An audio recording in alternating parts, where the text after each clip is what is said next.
Episode की शुरुआत में यहाँ पे हमें फिर से डीमन कासल का सीन दिखाया जाता है और एक नोटिफिकेशन पैनल दिखाया जाता है जिसमें लिखा होता है कि जिन्वो को purified blood of the demon monarch मिल चुका है। ठीक है, और इसी चीज की जरूरत थी उसको एलिक्सर ऑफ लाइफ बनाने के लिए। इतनी मेहनत उसने इसी चीज के लिए की थी।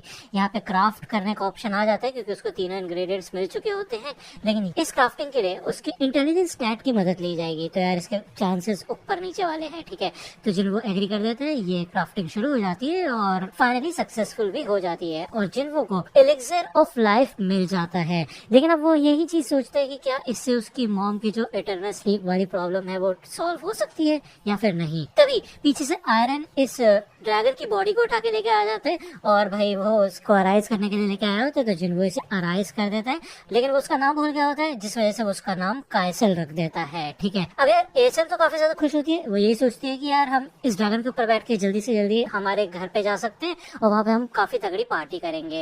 लेकिन ऑब्वियसली बात है, यहाँ पे जिन्वो के कुछ और ही प्लान्स होते हैं। वो अपनी मॉम को जल्दी से जल्दी ठीक करना चाहता है। अब वो सोचते हैं कि वो करे क्या। वो बाकी रिवॉर्ड चेक करना शुरू करते हैं तो उसे याद आता है उसको एक र्यून स्टोन मिला था। अब यार इस स्टोन की मदद से उसको शैडो एक्सचेंज की एक एबिलिटी मिलती है, जिससे कि वो अपने शैडो सोल्जर्स के साथ जगह बदल सकता है। ठीक है, अब आपको याद होगा यहाँ पे आने से पहले जिन्वो ने अपने इलाके में कुछ सोल्जर्स को भेजा था, छोड़ा था, तो उनमें से एक सोल्जर से वो अपनी जगह एक्सचेंज कर लेता है, जाने लग जाता है और एसल को कहता है कि ठीक है फिर एसल तुम घर जाओ और अपना ख्याल रखना। तो यहाँ पे एसल यही कहते हैं कि जिन्वो मैं तुमसे, लेकिन इतने में यहाँ पे जिन्वो का कोई सोल्जर आ जाता है और हमें कभी पता नहीं चलेगा कि एसल क्या कहना चाहती थी। एनीवे जिन्वो यहाँ पे गली के अंदर आ चुका होता है और हमें एक बात बताई जाती है कि अब 3 घंटे तक वो इस शैडो एक्सचेंज वाले स्किल का इस्तेमाल नहीं कर सकता है। वो यहाँ पे काफी तगड़ी जंप लगाते हैं और काइसल को बुला लेते हैं और ड्रैगन के ऊपर बैठ के निकल जाता है। दूसरी ओर यहाँ पे हमें हंटर एसोसिएशन का सीन दिखाया जाता है। जिनचल ने एक रिपोर्ट रेडी की होती है आंट्स के ऊपर, फ्लाइंग आंट्स, ठीक है ना, और इनकी एक स्ट्रेटेजी भी यहाँ पे तैयार हो चुकी होती है कि ये लोग एक स्पेशल इंटरफेरेंस का इस्तेमाल करेंगे जिससे कि आंट्स एक दूसरे को कांटेक्ट ना कर पाए और उसके बाद ये जाएंगे आइलैंड के अंदर। ठीक है, और जो दूसरी टीम होगी वो क्वीन आंट के पास जाएगी उसे खत्म करने के लिए। अब मेन प्रॉब्लम ये है कि वो इंटरफेरेंस वाली वेव्स है वो ठीक से काम करेंगी या फिर नहीं, लेकिन उसके लिए भी इनके पास जो एस्केप रूट है ना वो रेडी होता है अगर इनका प्लान फेल हो जाता है। लेकिन अभी के लिए तो ये पूरी तरह से बस प्रिपेयर ही कर सकते हैं अपने आप को और हंटर्स को आइलैंड पे जाने के लिए। यहाँ पे गुन ये पूछता है कि क्या तुम्हें संग जिन्वो की कोई रिपोर्ट मिली, कुछ पता है वो कहाँ पे है। तो जिनचुल कहता है नहीं मुझे कुछ नहीं पता।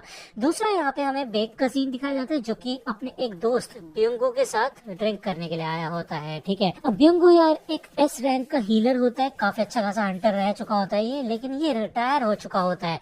ये सिर्फ इकलौता एक ऐसा हंटर है जो कि भाई बिना किसी जख्म के या चोट लगने से पहले रिटायर हो गया है। ठीक है, लेकिन यहाँ पे ये बेक का काफी अच्छा खासा कंपेनियन होता है जिंदगी और मौत के साथ वाला। ठीक है ना, ब्योंगो पूछते हैं कि तो बेक तुम क्या वहाँ पे सच में जाने वाले हो जेजो आइलैंड रेड पे। तो बेक बता देता है कि हाँ। तो ऑब्वियसली बात है इनका एक दोस्त था एओनसोक नाम का, ठीक है, वो भी जेजो आइलैंड रेड पे गया था, लेकिन भाई वहाँ पे वो बहुत बुरी तरह से मारा गया था। ठीक है, इसकी डिटेल्स आगे एपिसोड में पता चलेंगी। तो बेक का तो ये कहना होता है कि भाई अगर हम इन आर्ट्स को ऐसे खुला छोड़ देंगे तो यहाँ पे भी सब लोगों की यही हालत होगी। तो ऑब्वियसली बात है यहाँ पे ब्योंगो ये कहते हैं कि वो तो कभी नहीं जाना चाहता उस आइलैंड पे फिर से, और वो मना कर देता है बेक को। वो कहता है तो मुझे इनवाइट करने आया तो मैं नहीं आने वाला। तो बेक कहते नहीं, मैं तुम्हें इनवाइट करने नहीं आया हूँ, मैं बस तुम्हें अलविदा कहने आया हूँ क्योंकि मेरे को नहीं पता हम फिर से मिलेंगे या नहीं। ऑब्वियसली बात है यहाँ पे ब्योंगो बताता है कि वो एक सिविल सर्विस का एग्जाम देना चाहता है क्योंकि वो काफी खून खराबा देख चुका है और वो अपनी शांति की जिंदगी जीना चाहता है। ठीक है, उसको हिस्ट्री काफी ज्यादा पसंद होती है। और ये बात सुन के यहाँ पे बेक को एक चीज नोटिस होती है कि यार जो हंटर्स होते हैं ना उनको लड़ने से डर नहीं लगता, वो हमेशा लड़ने के लिए तैयार रहते हैं। यही उनकी जिंदगी बन जाती है। शायद यही एक रीजन है कि लोग अवेकन होते हैं जिन लोगों के अंदर लड़ने की इच्छा होती है। ओके, दूसरा यहाँ पे हमें हॉस्पिटल का सीन दिखाया जाता है। अब यहाँ पे जिन्वो बैठा होता है, वो देखता है कि उसकी मॉम के गले पे एक जला हुआ निशान है। उसे याद आता है कि बचपन में वो गर्म पानी से अपनी मॉम के बाल धोना चाहता था और गलती से उसकी मॉम की गर्दन जल गई थी और ये स्कार जिन्वो की वजह से हुआ है।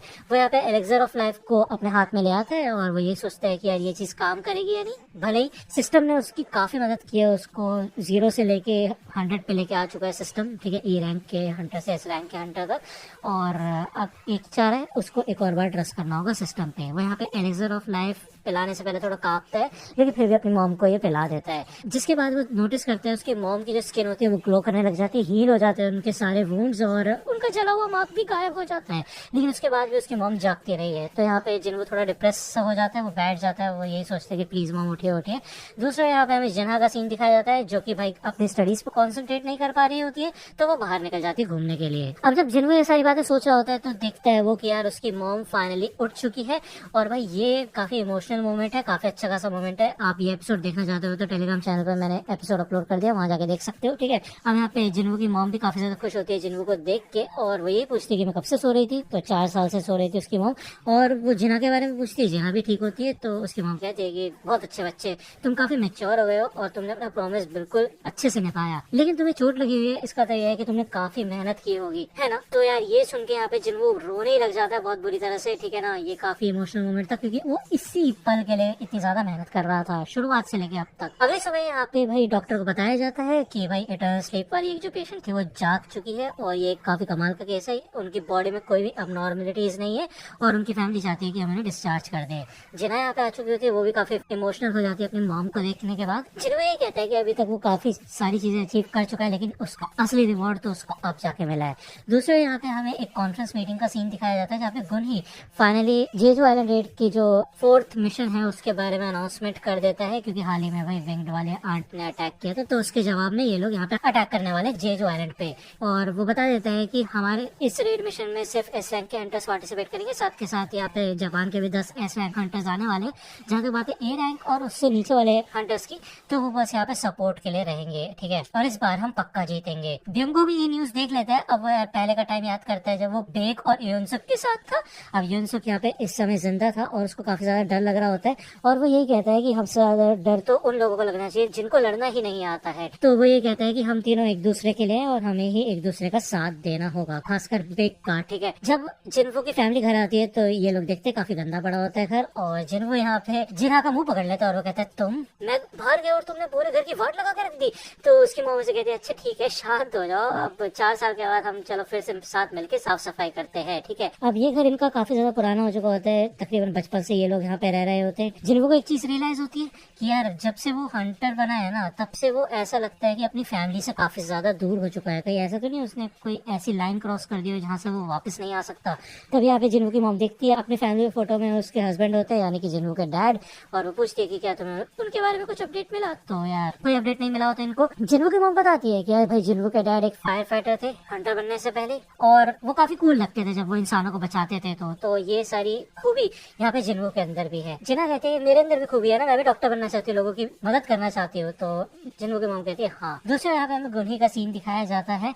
अब यार ये लोग बात करते हैं एक एस रैंक के हंटर के बारे में जो अमेरिका से आया था जस्ट इधर घूमने के लिए, पता करने के लिए, या फिर शायद कुछ इन्फॉर्मेशन निकलवाने के लिए, खास करके ह्योंग डोंगसू के बारे में। अब आपको पता होगा डोंगसू वही बंदा है जो अमेरिका से आया था, तो ये बंदा भी उसको जानता है, लेकिन इसके कुछ और मोटिव्स भी हो सकते हैं। लेकिन ऑब्वियसली बात है ये इनकी इस जेजू आइलैंड रेड पे तो टांग नहीं अड़ाएगा, यही बात गुनही करता है। वो फिर से जिन्वो के बारे में पूछता है तो जिनचू बताता है कि हाँ हमारा कांटेक्ट हो चुका है और वो जस्ट यहाँ पे आने ही वाला होगा। अब यहाँ पे गुनही जिन्वो को सारी की सारी इन्फॉर्मेशन दे देता है जेजू आइलैंड रेड के बारे में। तो जिन्वो मन में यही सोचता है कि यार ये तो काफी अच्छा खासा मौका है लेवल अप करने का, लेकिन इस समय वो नहीं कर सकता। यहाँ पे इससे पहले कि वो अपना आंसर दे पाए तभी उसको एक खतरनाक और फील होता है कुछ एस रैंक के हंटर्स का, और वो आसपास लड़ रहे होते हैं। तो गुनही बता देता है कि जिम में जो एस रैंक के हंटर्स है वो प्रैक्टिस कर रहे हैं, वार्म अप कर रहे हैं। अब यहाँ पे भाई खतरनाक लड़ाई हो रही होती है। बेक जो कि ट्रांसफॉर्म हो चुका होता है और उसका सामना हो रहा होता है इधर मा डोंगवुक से, ठीक है। और ये दोनों ही काफी कमाल के होते हैं, और इसे देख के जिन्वो को ऐसा लगता है कि यार बेक तो ठीक से संभाल नहीं पा रहा इस फाइट को। तभी यहाँ पे साइड में से चॉय जोंग आते, वो कहता है ऐसा मत कहो, वो अपनी पूरी ताकत का इस्तेमाल ही नहीं कर रहा। वो जो बंदा है ना कराटे की यूनिफॉर्म में, वो है मा डोंगवुक फेम गिल्ड का। तो जिन्वो कहते हैं कि वो अपनी पूरी ताकत का इस्तेमाल क्यों नहीं कर रहे, मतलब उनका सामने वाला ओपोनेंट तो काफी कमाल का है ना। तो चॉय जोंग कहते देखो यार बात ऐसी है कि लोगों के सामने अपनी पूरी पोटेंशियल का इस्तेमाल करना थोड़ा अजीब हो सकता है, क्योंकि वो जब अपनी फुल पावर पे लड़ता है तो एक मॉन्स्टर बन जाता है वो। अब साइड में यहाँ पे नाइट्स गिल्ड के बंदे भी खड़े होते हैं, दरवाजा खोलता है। फाइनली यहाँ पे गोटो रियोजी की टीम भी आ चुके थे, यानी कि जापानीज एस रैंक हंटर्स। हानेकावा इधर होती है, वो बता देती है जिन्वो के बारे में, क्योंकि ये सब लोग काफी ज्यादा सरप्राइज होते हैं जिन्वो का ऑरा देख के। गोटो को ऐसा लगता है कि ये कोई असैसिन टाइप का हंटर होगा, लेकिन हानेकावा क्लियर करती है कि नहीं ये एक मेज टाइप का हंटर है। चाही को भी पता चल जाता है कि जिन्वो आ चुका है। लिम टाइगर भी कहता है कि अरे ये तो वही है ना जिसने हमारे मिनसुंग की कॉन्फ्रेंस खराब कर दी थी। अब ये दोनों यहाँ पे लड़ रहे होते हैं तो हानेकावा कहती है कि वैसे इनकी फाइट का लेवल कुछ ज्यादा खास है नहीं, शायद ऐसा इसलिए क्योंकि मैं गोटोरोजी सर की फाइट्स देखती हूँ तो उनकी फाइट ज्यादा पावरफुल लगती है मेरे को। यहाँ पे साइड में कुछ ए रैंक के हंटर्स होते हैं जिनमें से एक होता है पार्क और वो नाइट्स गिल्ड का गिल्ड मास्टर होता है। अब यार हानेकावा नहीं जानती होती पार्क को, तो यार ये अजीब सी बात हो जाती है। तभी यहाँ पे पीछे से चाय आ जाती है, वो कहती है कि यहाँ पे कुछ हंगामा मत करना। तो गोटोरोजी कहते हैं ठीक है फिर, अब यहाँ पे सारे के सारे एस रैंक के हंटर्स हैं ही, तो क्यों ना हम सारे के सारे मिलके एक छोटा सा फ्रेंडली मैच रखें। तुम लोग यहाँ पे इस मैच के रूल्स को डिसाइड कर सकते हो, तो कोई दिक्कत वाली बात नहीं है। तो गुनी कहते ठीक है फिर हम ऐसा करेंगे कि इस फाइट से मेजेस को दूर रखेंगे क्योंकि उनकी स्ट्रेंथ का पता नहीं चलता, और नॉन कॉम्बेटेड हंटर्स को भी दूर ही रखेंगे। ओके, बाकी सब ज्वाइन कर सकते हैं। तो यहाँ पे बेग रूल्स बताते हैं, ठीक है, अगर कलाई को पकड़ लिया या फिर बैक को टच कर दिया, ठीक है, या फिर नीचे गिरा दिया, ये तीनों में से एक भी हुआ तो बंदा आउट हो जाएगा। ओके, तो जो कोरिया की टीम के बंदे होते हैं वो होते हैं चा, लिम, मा और बेग। तो अगर हम बात करें जापानीज टीम की तो इसमें भी 4 ही बंदे होते हैं, टावाटा, कुमामोटो, होशिनो और टानाका। ठीक है, अब यार ये वर्सेस होने वाला है दोनों टीम के बीच में। अगर आपको ये वीडियो पसंद आया तो लाइक करना, सब्सक्राइब कर लो अगर चैनल पर नए हो तो। मिलता हूँ आपसे अगले वीडियो में, तब तक के लिए गुड बाय।